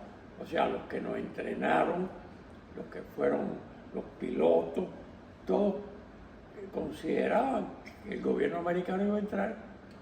Además, en el mundo, en toda la guerra, los americanos cuando se metieron, se metieron. Y en este caso, ¿por qué? Hay que preguntar el por qué. Dicen, por lo que yo he escuchado, que John F. Kennedy, al haber hecho la campaña en contra de la guerra, cuando le enseñan el plan que había, porque se creía que Nixon, que en ese momento era el vicepresidente de Eisenhower cuando se hizo el plan, iba a salir de presidente. Entonces dicen que John F. Kennedy no sabía nada del plan hasta que llega a la presidencia, y como había hecho la campaña en contra de la guerra, que no tuvo miedo o lo que sea. Ahora, dígame usted la historia cómo es. Para las elecciones de Nixon y Kennedy jamás había habido un debate como lo hay ahora, y hubo un debate en televisión. Hay que aclarar que en Estados Unidos, si tú aspiras a la presidencia, ¿no? Como son dos partidos, ¿no? Por supuesto, hay uno que es el poder y el otro no lo es. O sea, hay un compromiso que al aspirante a la presidencia, el gobierno le da un briefing, o sea, una información de las cosas de política nacional o internacional puede pasar. O sea, no quieren que el nuevo presidente llegue en el aire. Correcto. Entonces, por cortesía, esa es la palabra. El director de servicio del CIA, Alan Dulles, le informa al aspirante a la presidencia, que era Kennedy, que había una operación militar contra Cuba. Correcto. ¿Qué pasó en esa conferencia que están Nixon y Kennedy? El señor Kennedy le dice a Nixon, bueno, ¿y qué está pasando? ¿Qué van a hacer ustedes con el problema que tenemos un país comunista aquí al lado nuestro?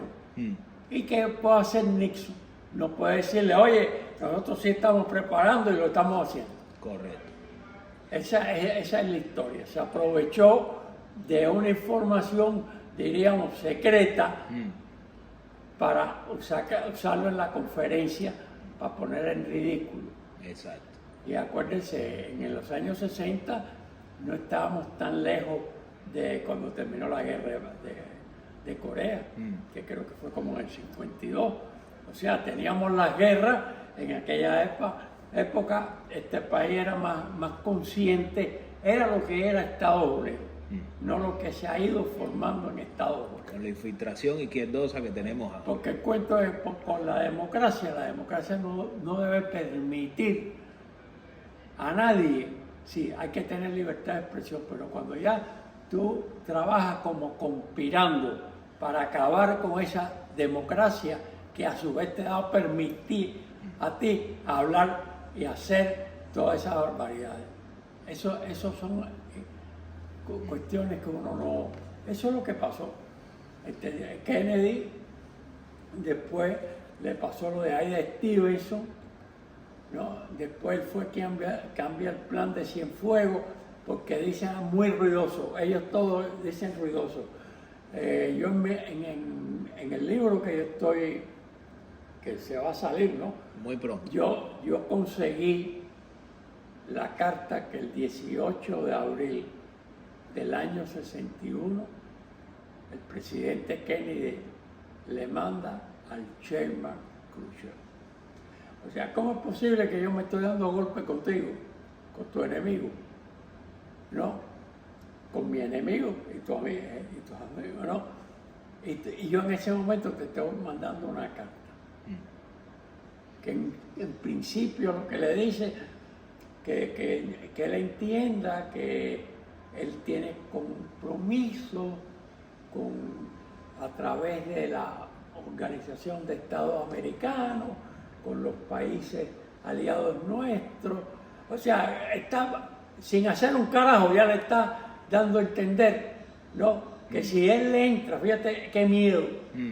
El miedo es algo que inconcebible.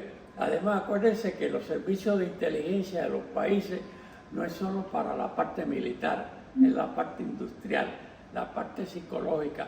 Cuando tú eres presidente de un país, te vas a entrevistar con el presidente de otro país, se supone que tu gente, tu servicio de inteligencia, te dé un cuadro cómo es la persona, si es irritable, si bebe, si fuma, que si la mujer le pega los tarros, todo para que tú sabes con quién tú vas a tratar y cómo lo vas a tratar, para que no metas la pata, ¿no?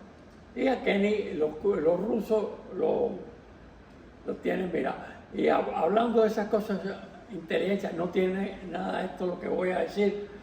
Cuando hubo una conferencia, que era, creo que el de Brezhnev, que era el de Rusia, no me recuerdo en qué país fue, el CIA controlaron sabiendo el lugar donde era el hotel.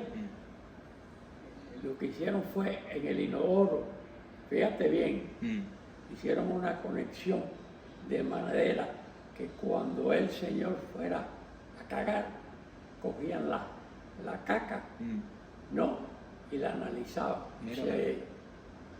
Porque ahí por si estaba enfermo, para ver si tenía todo. ¿Tú crees que si en el momento de la invasión hubiera salido Nixon, un republicano, en vez de haber ganado las elecciones Kennedy, no estaríamos aquí. No estaríamos aquí.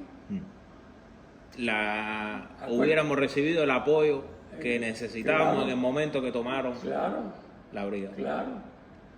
Es que hubiera sido fácil. Hubiera sido, mira, ¿quiénes son los milicianos? Los milicianos es que lo meten ahí porque quiere salir en eso, o la presión, o porque lo siente. ¿No? Entonces, hay un cuento que Fidel, o sea, están los brigadistas presos. Estaba el grupo de los paracaidistas. Uno de los paracaidistas me dijo, Vicente, Fidel nos visitaba todos los días. Y nos dijo, si yo tuviera un grupo como ustedes, yo controlo Latinoamérica. Como los paracaidistas. Entonces le preguntó a uno que fue coronel después, a Pino Marina, coronel Pino, a Pino, le preguntó qué pasó, cómo es que ellos hicieron tantas bajas, ¿no? Y Pino Marina lo que le dijo, mira, la única respuesta a esto es que tu gente, cuando nos disparaban y nuestra gente estaba entrenada. Cuando tú tienes una ametralladora, ese que tú ves en las películas, eso no es así, tú controlas el tiro. Pero nosotros, cuando ese soldado tuyo, tu miliciano, estaba en el terraplén, que disparaba, se quedaba sin bala en el momento que él se ponía a cambiar ¿no? Ahí nosotros lo matábamos. La brigada estaba mejor preparada que el ejército cubano. Seguro. 100%. Pero siempre aparte, fíjate en Rusia, los rusos con esto con Ucrania, ¿a quiénes mandaron primero? A los soldados novatos, a la gente, a la profesional, tú la guardas, porque es tu mejor recurso.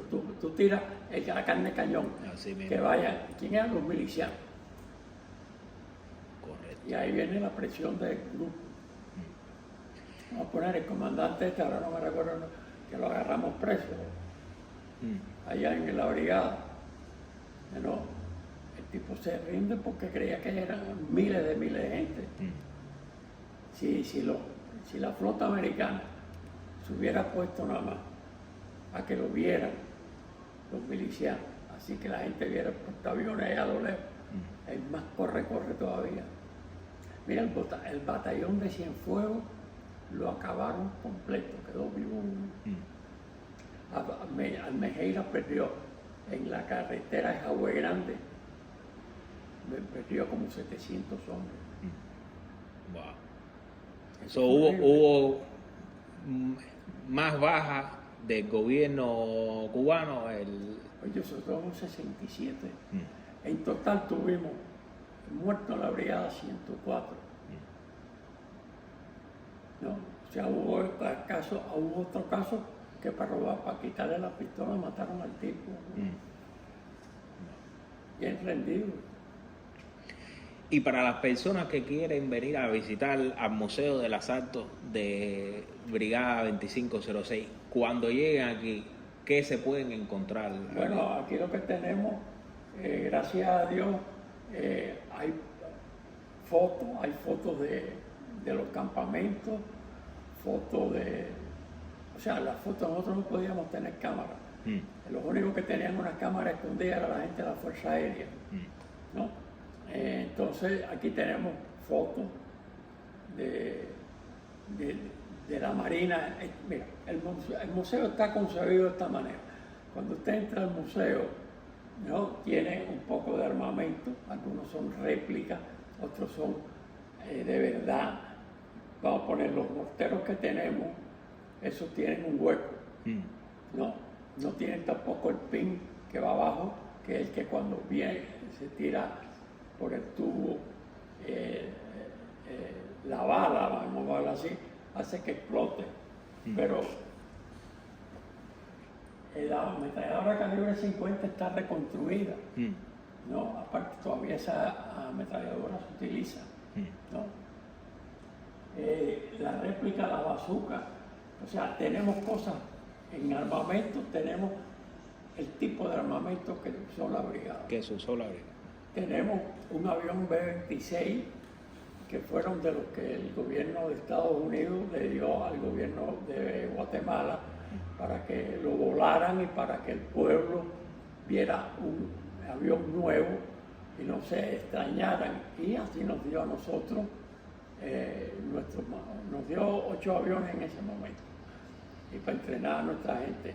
Tenemos, gracias a Dios, al presidente de Guatemala, que ya fue presidente, Jimmy Morales, que nos dio el avión B-26 que ellos tenían en el cuerpo de ingenieros en el aeropuerto La Aurora en Guatemala. Déjame aclararle esto, el aeropuerto de La Aurora, parte del aeropuerto es zona militar y la otra parte es la parte civil. Entonces ahí tenían un avión B-26 de doble control y el presidente de Guatemala, Jimmy Morales, nos los obsequió y ese lo tenemos aquí. Tenemos una avioneta que voló con hermanos a rescate, que se llama Pancho, el viejo Pancho, porque da la casualidad que el nieto del que fue jefe del ejército de Batista, Francisco Tabernilla Dol, él volaba él con hermanos a rescate y esa avioneta nos la regaló, nos la cedió el dueño de una clínica aquí que se llama León. Y tenemos también un tanque de guerra exactamente igual a los que se utilizaron en Girón, que eso nos lo dio el ejército americano. Está prestado, pero está ahí. Invitamos a todas las personas cubanos que nos vengan a visitar para que vean un pedazo de la historia. Y tenemos una maqueta que explica cómo fue la operación, para que tengan una idea de la parte militar. De cómo es. Perfecto. Y ahora, usted que lo vivió, ¿cómo era la Cuba republicana antes de Fidel Castro? Pregunto porque nos pintan esta idea como que Cuba antes de Fidel Castro, el cubano era oprimido, no habían escuelas. En Cuba primero, allí corría el dinero americano como el cubano. O sea, cuando te daban un vuelto, te daban reales de dime y 25 centavos y medio, eso, los kilos. Correa tanto es que uno los coleccionaba. Sí. Pues ya voy a hacer con los, porque siempre había, el dinero era, no había, teníamos ese problema. ¿Qué te voy a decir? Mira, en Cuba China era mejor que aquí, porque aquí ponen una película, en Cuba te ponían lo de estreno y el relleno, o sea, 2 películas. La vida era tan barata, ¿no? Que los cigarros costaban 10 centavos, cuando aquí costaban 25, 28, en el año 60. Sí, porque dicen que el peso cubano llegó a valer más que el dólar. Sí, cuando la guerra sí, 3 centavos más. Yeah. So, esa idea de que Cuba era una cárcel era mentira. Cuba era, y nos envidian por eso, era mejor que cualquier país latinoamericano. Y quizás que Europa también, ¿no? O sea, no nos faltaba nada, tuvimos la suerte, sí, la suerte por la cercanía con Estados Unidos. Hubo una etapa en Cuba que tú podías visitar Estados Unidos sin necesidad de visa. Sí, que había hasta un ferry. Había el ferry que costaba $27.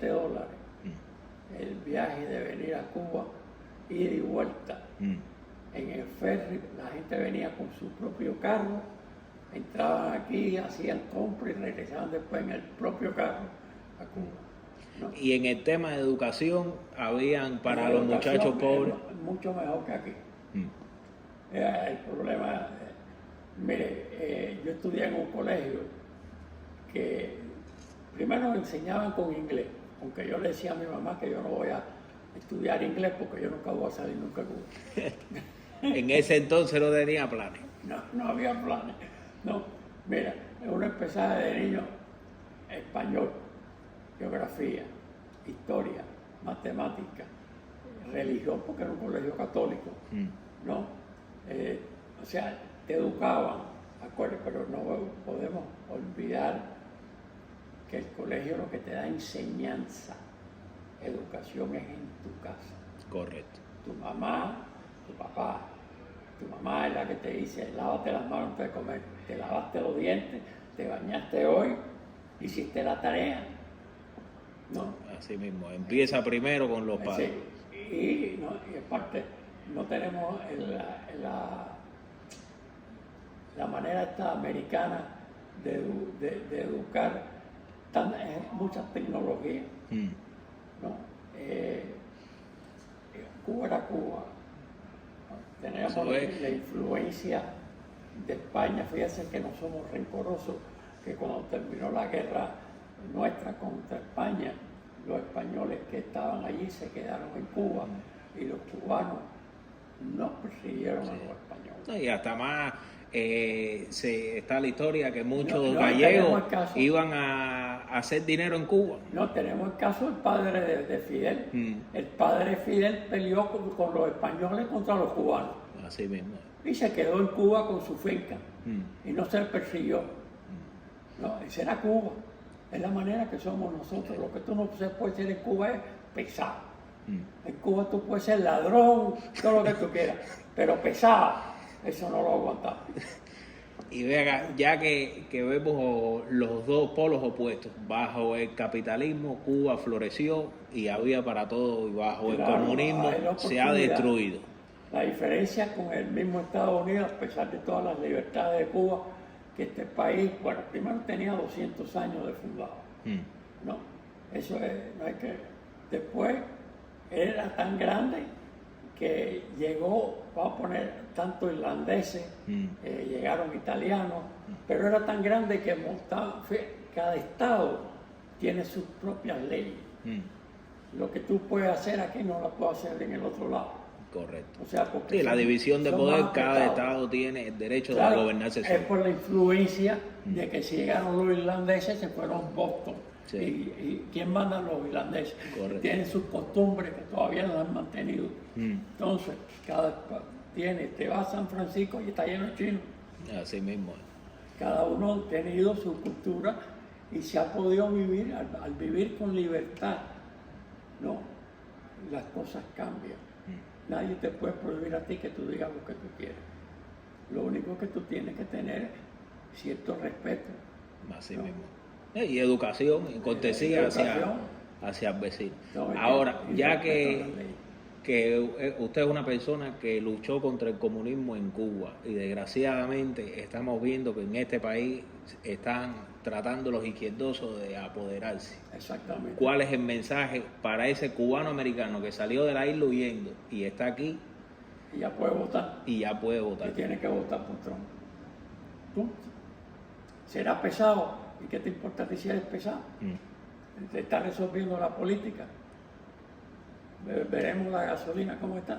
Estaba 2.18 la última vez que se pagó aquí. Pero eso no tenemos que hablar de la comida, como esto todo es en rueda en este país. Entender cómo está geográficamente el país. Hay el ferrocarril que transportaba las cosas. A un punto tenían que ir los camiones. ¿No? Los camiones los repartían, ¿no?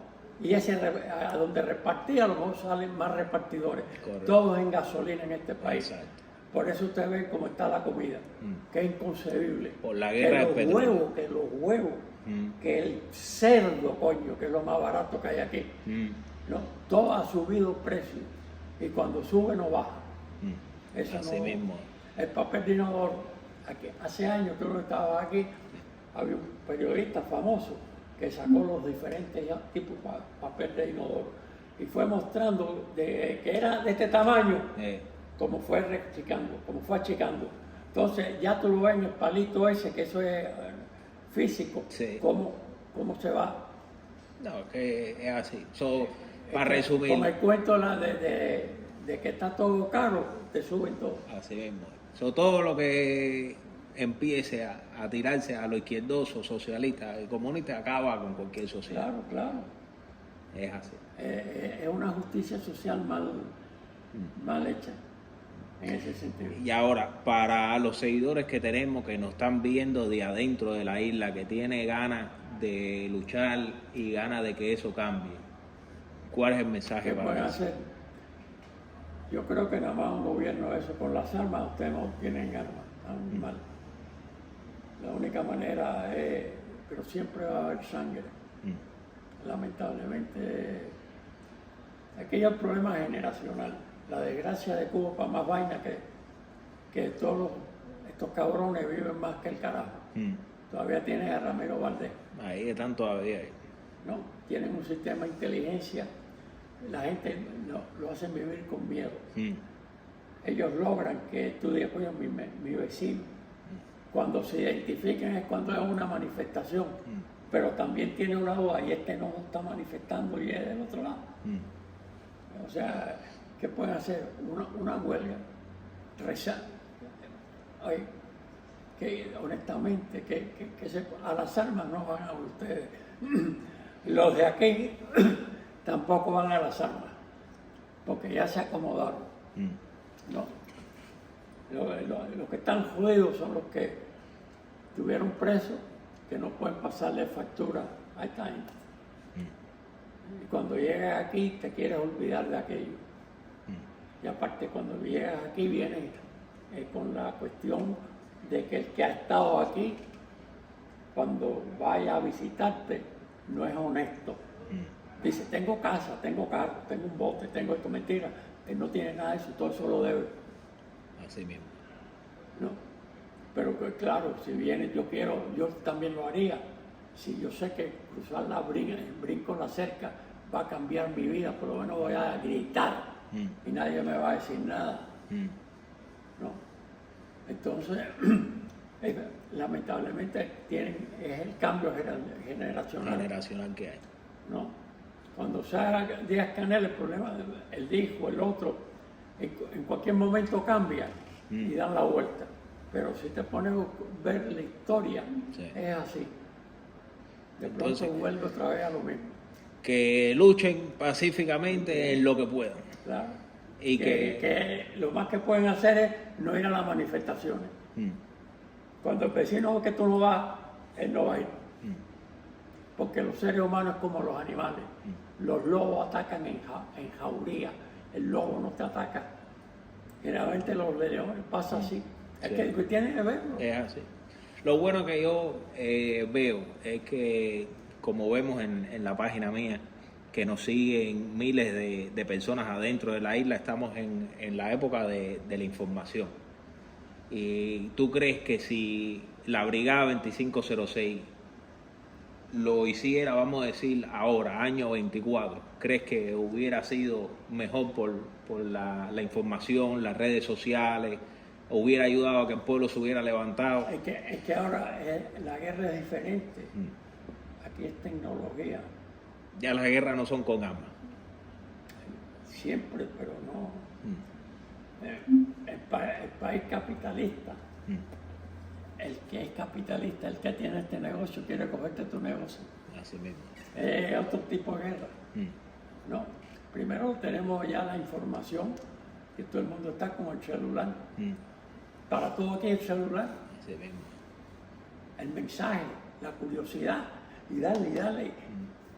No, pues eso también ha ayudado a que el cubano dentro de la isla se quite la venda de los ojos porque los adoctrinan pero y le dicen americanos, cosas que no son. Aquí no se habla ahora ya del globo, que donde está, le están dando mensajes a Cuba. O sea, es que, mira, en este momento están peleando que si Cuba, pero sí en Venezuela, es el ejemplo. Están con Venezuela, pero autorizaron a una compañía allá a que compre petróleo en Venezuela. Eso salió en el periódico ayer. O sea, tú no puedes aquí contra el poder económico. Es imposible. Ese es uno de los problemas. Todos aquí los que producen quieren ir a venderle a Cuba. ¿Me entiendes? Los turistas van a Cuba, dejan los dólares. No hay, ¿qué lo puede hacer usted, cubano? ¿Cómo diríamos? A la resistencia pacífica. No vaya, si hay un mitin, trata de no ir. ¿Y crees que, porque le digo mi opinión, yo creo que el cubano fue adoctrinado desde que nació, de que había un 1 y un 2. Siempre estaba Fidel y siempre estaba Raúl. Creo yo, para mi opinión, que en el momento que se caiga Raúl, el tercero nunca estuvo definido. Para mi opinión, yo creo que cuando se muera Raúl, entre ellos mismos se cortan la cabeza. ¿Crees que yo...? Eso es posible, eso pasó en Rusia. Cuando muere Stalin, viene Malenkov. Al tiempo Malenkov, ella lo fue fuera. Porque es que fíjate, si vemos las protestas que han pasado en Cuba, todo el mundo dice Díaz-Canel Cingao, pero no hay nadie que diga Raúl Cingao, se han olvidado de Raúl. Sí, pero se han olvidado de Ramiro Valdés. Que es otro que está ahí todavía. Fíjate que esa gente ha hecho una telaraña de gente. Eso es lo que está pasando ahora en Venezuela. Sí. No, yo no creo que Maduro sea un hombre valiente, pero sí yo le tengo miedo a Diosdado Cabello. Bueno, maestro Vicente, ha sido un placer y un honor hablar con usted. Muchas gracias, Jorge, por esta entrevista que me has hecho. Aprovecho para invitar a todos los que quieran venir aquí al museo. El museo es gratis. Estamos abriendo de 9 a 3 de la tarde, de lunes a viernes. Ojalá vengan muchos aquí a ver el museo para ver si aumentamos el horario y abrimos ya sábado y domingo. Perfecto. Para ofrecer esta oportunidad de que conozcan un poco de la historia, que no todos conocen realmente la historia de Valle de Cochino. Así mismo, así que los esperamos aquí, acuérdense, de lunes a viernes, 9 a 3, y aquí está Vicente para sacarle todas las dudas y enseñarle la historia, la verdadera historia. Un placer, maestro, muchas bendiciones. Muchas gracias.